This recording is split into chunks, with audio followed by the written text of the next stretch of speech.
শুরুতেই জানিয়ে দেব আমাদের হাতে থাকা আজকের সর্বশেষ বাংলা আপডেট সংবাদ। বাংলাদেশ ভারত সম্পর্ক টানাপোড়েনের মধ্যে আজ দুই পররাষ্ট্র সচিবের বৈঠক। এরপরে জানিয়ে দেব বৈষম্যবিরোধী ছাত্র আন্দোলনের কেন্দ্রীয় সমন্বয়কদের গাড়িবহরে হামলা। এরপরে জানিয়ে দেব বাংলাদেশি রোগীদের জন্য ভারতের বিকল্প কয়েকটি দেশ, এগিয়ে আছে থাইল্যান্ড। সর্বশেষ জানিয়ে দেব এ মাসেও চালু হচ্ছে না রূপপুর বিদ্যুৎ কেন্দ্র। এতক্ষণ শুনছিলেন সংবাদ শিরোনাম, এরপর বিস্তারিত।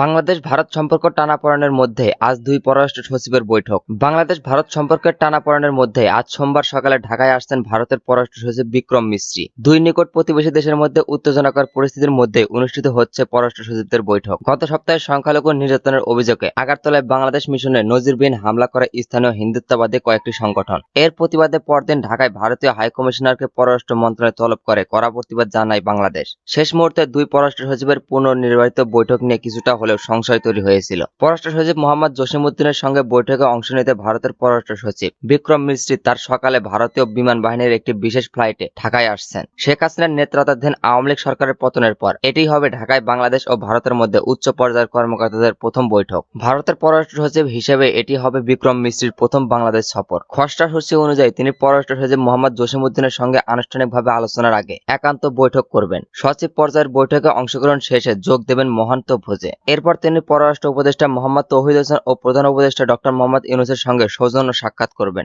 আজ রাতে বিক্রম মিশ্রির দিল্লি ফিরে যাওয়ার কথা রয়েছে। কূটনৈতিক সূত্রগুলো বলেছে পররাষ্ট্র সচিবদের বৈঠকটি নিয়মিত আলোচনার প্রক্রিয়া হলেও বাংলাদেশ 5ই আগস্ট পরবর্তী রাজনৈতিক পট পরিবর্তনের পর এর বিশেষ তাৎপর্য রয়েছে। কারণ শেখ হাসিনার পতনকে সারা বিশ্ব অনির্যাত পরিণত হিসেবে স্বীকৃতি দিয়েছে, কিন্তু ভারত ওই পরিবর্তনকে এখনো স্বাভাবিকভাবে মেনে নিতে পারেনি, বরং সংখ্যালঘু ইস্যুটিকে সামনে রেখে চলছে। গতকাল ঢাকায় এক সেমিনারে পররাষ্ট্র উপদেষ্টা মোহাম্মদ তৌহিদ হোসেন বলেন, আমাদের এটা স্বীকার করতে হবে যে 5 আগস্টের আগে এবং পরে সম্পর্কের নিশ্চয় সুগত পরিবর্তন হয়েছে। এটা মেনে নিয়ে আমাদের সম্পর্ক এগিয়ে নেওয়ার চেষ্টা করতে হবে। আমি আশা করব তারা ফলপ্রসূ আলোচনা করবে। গত শুক্রবার দিল্লিতে সাপ্তাহিক ব্রিফিংয়ে এই বৈঠকের ব্যাপারে কথা বলেন ভারতের পররাষ্ট্র মন্ত্রণালয়ের মুখপাত্র রণদীপ জয়সাল। তিনি বলেন, পররাষ্ট্র সচিব পর্যায়ের বৈঠকে যোগ দিতে ভারতের পররাষ্ট্র সচিব ঢাকা সফর করবেন, যেখানে দুই দেশের পররাষ্ট্র সচিব পারস্পরিক স্বার্থ সম্পর্কিত নানা বিষয় নিয়ে কথা বলবেন। ঢাকার কর্মকর্তারা বলেছেন, দুই দেশের মধ্যে গত 5 আগস্ট থেকে যে টানাপোড়েন শুরু হয়েছে তা নজিরবিহীন। এর সঙ্গে নতুন মাত্রা যোগ করেছে সংখ্যালঘু নির্যাতনের অভিযোগে আগারতলা মিশনে হামলা এবং কলকাতা ও মুম্বাইয়ের বাংলাদেশের মিশনের সামনের বিক্ষোভ। তবে নানা তিক্ততার পরও এই বৈঠক হওয়াটাই ইতিবাচক মনে করছে বাংলাদেশ।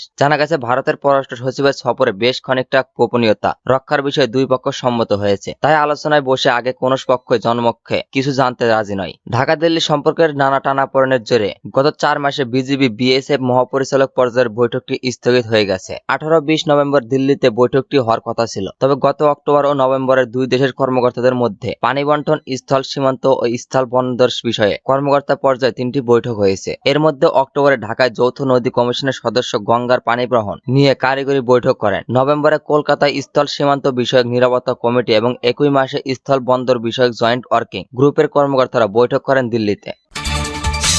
বৈষম্যবিরোধী ছাত্র আন্দোলনের কেন্দ্রীয় সমন্বয়কদের গাড়িবহরে হামলা। বৈষম্যবিরোধী ছাত্র আন্দোলনের কেন্দ্রীয় সমন্বয়কদের গাড়িবহরে হামলার ঘটনা ঘটেছে। ঢাকা থেকে বান্দরবনের লামা যাওয়ার পথে নারায়ণগঞ্জে এই হামলা হয়। গতকাল রোববার দিবাগত রাত 2টার দিকে নিজের ভেরিফাইড ফেসবুক পোস্টে এ তথ্য জানিয়েছেন বৈষম্যবিরোধী ছাত্র আন্দোলনের কেন্দ্রীয় আহ্বায়ক হাসনাত আব্দুল্লাহ। হাসনাত আব্দুল্লাহ ফেসবুকে লিখেছেন, ঢাকা থেকে বান্দরবনের লামা যাওয়ার পথে নারায়ণগঞ্জে হামলার শিকার বৈষম্যবিরোধী ছাত্র আন্দোলনের কেন্দ্রীয় সমন্বয়কদের গাড়িবহর। সেখানে তাদের ব্যাগ এবং মোবাইল নিয়ে নেওয়া হয়েছে এবং অনেকেই হামলায় আহত। ঘটনার সুষ্ঠু তদন্ত এবং দোষীদের দৃষ্টান্তমূলক শাস্তি দাবি করেছে বাংলাদেশ সরকারের নিকট। বৈষম্যবিরোধী ছাত্র আন্দোলনের মুখ্য সংগঠন আব্দুল হান্নান মাসুদ তার ফেসবুক পোস্টে গাড়িবহর হামলার কথা জানিয়েছেন। রাত 2:15টার দিকে তিনি ফেসবুকে এই বিষয়ে পোস্ট করেন। আব্দুল হান্নান মাসুদ ফেসবুকে লিখেছেন, আমরা প্রত্যেকে জীবন বাজি রেখে চলি। যারা নারায়ণগঞ্জে আমার ভাই বোনদের উপর হামলা করেছে তাদের ক্ষমা নাই। বাংলাদেশি রোগীদের জন্য ভারতের বিকল্প কয়েকটি দেশ, এগিয়ে আছে থাইল্যান্ড। বাংলাদেশ ভারতের মধ্যে নানা ইস্যুতে টানাপোড়েন কারণ ভিসা জটিলতায় ভুগছেন বিভিন্ন ব্যাধিতে আক্রান্ত রোগীরা। ভারত সরকার বাংলাদেশিদের সব ধরনের ভিসা দেওয়া সীমিত করায় এই অবস্থায় সৃষ্টি হয়েছে। ভারতের চিকিৎসক দেখানোর জন্য আগমন পয়েন্টের এবং ফলাফল চিকিৎসার রোগীরা বেশি সমস্যায় পড়েছে। এতে সম্প্রতি এক রোগীর মৃত্যুর ঘটনাও ঘটেছে। এই পরিস্থিতিতে রোগীর চিকিৎসার জন্য ভারতের বিকল্প খুঁজছেন। তারা থাইল্যান্ড, মালয়েশিয়া, সিঙ্গাপুর ও যুক্তরাজ্যের মতো দেশে যাওয়ার প্রস্তুতি নিচ্ছেন। বর্তমান পরিস্থিতি দেশের স্বাস্থ্য খাতের জন্য একটি বড় সুযোগ বলে মনে করছেন সংশ্লিষ্টরা। বাংলাদেশের চিকিৎসকদের দাবি, যারা চিকিৎসার জন্য বাইরে যাচ্ছেন তাদের দেশেই সেবা দেওয়া সম্ভব, কারণ কোভিডের সময় রোগীর বাইরে যেতে পারেননি, দেশে চিকিৎসা নিয়ে সুস্থ হয়েছেন। অন্যদিকে কলকাতার কয়েকটি হাসপাতাল সংবাদ সম্মেলন করে বাংলাদেশি রোগীর জন্য বিশেষ ব্যবস্থা নেওয়ার কথা দিয়েছেন। আইন মেনে চিকিৎসা পরিষেবা নিতে যাওয়া বাংলাদেশিদের চিকিৎসা পরিষেবায় 10% ছাড়ের ঘোষণা দিয়েছে। বিদ্যমান পরিস্থিতিতে আজ সোমবার ঢাকায় আসছেন ভারতের পররাষ্ট্র সচিব। দুই দেশের মধ্যে বৈঠক হবে। এতে উভয় দেশের কূটনৈতিক সম্পর্ক উন্নয়নে বিভিন্ন বিষয়ের পাশাপাশি ভারত গমনে বাংলাদেশিদের জন্য ভিসা প্রদান সহকরণের বিষয়টা আলোচনায় আসতে পারে বলে সংশ্লিষ্টরা যুগান্তরকে জানিয়েছেন। প্রসঙ্গত, বাংলাদেশ থেকে ভারত প্রবেশে অনুমতিপত্র ভিসা ইস্যু দিতে রাজধানীর যমুনা ফিউচার পার্ক সহ দেশে 15টি ভিসা সেন্টার রয়েছে। স্বাভাবিক সময় সেন্টারগুলো দৈনিক গড়ে 27 থেকে 30,000 পাসপোর্ট গ্রহণ করে এবং 19 থেকে 25,000 ভিসা প্রদান করত। এর মধ্যে 50% বেশি ছিল সরাসরি মেডিকেল ভিসা। সম্প্রতি নানা ইস্যুতে দুই দেশের মধ্যে উত্তেজনা বিরাজ করায় বাংলাদেশের নাগরিকদের ধীরে ধীরে সব ধরনের ভিসা দেওয়া সীমিত করেছে ভারত সরকার। জানা গেছে, বন্ধুত্ব, ক্যান্সার, হৃদরোগ, liver transplant, kidney transplant, arthritis, neurology ও চোখের চিকিৎসার রোগীরা বেশি বিদেশে যান। এক্ষেত্রে কলকাতা ছাড়াও পশ্চিমবঙ্গের একাধিক শহর, চেন্নাই, বেঙ্গালুরু, হায়দ্রাবাদ, মুম্বাই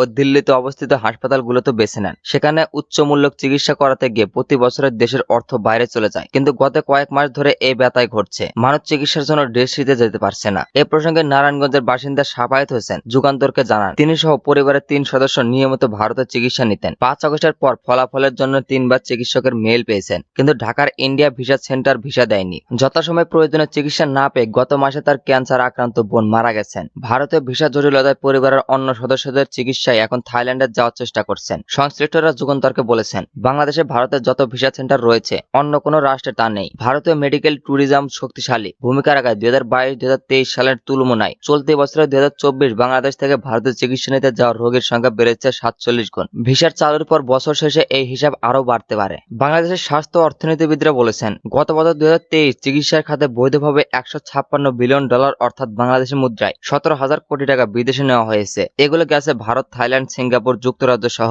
বেশ কয়েকটি দেশে, তবে বেশিরভাগ গেছে ভারতে। এছাড়া ভারতের পর্যটন মন্ত্রণালয়ের তথ্য অনুযায়ী বছরে বাংলাদেশ থেকে 25 লাখের মতো রোগী তাদের দেশে আসেন। স্বাস্থ্যসেবা নিতে রোগীরা প্রায় $50 মিলিয়ন ওই দেশে ব্যয় করেন। দুই দেশের সম্পর্কের টানাপোড়েনের কারণে গত জুন-জুলাই বৈষম্য বিরোধী আন্দোলনে আহতদের উন্নত চিকিৎসা দিতে বাংলাদেশের অন্তর্বর্তী সরকার ভারতের পরবর্তী সিঙ্গাপুর, থাইল্যান্ডের একাধিক হাসপাতালে পাঠাচ্ছেন। চীন, যুক্তরাজ্য থেকে বিশেষজ্ঞ চিকিৎসক টিম এনে সেবা দিয়েছেন।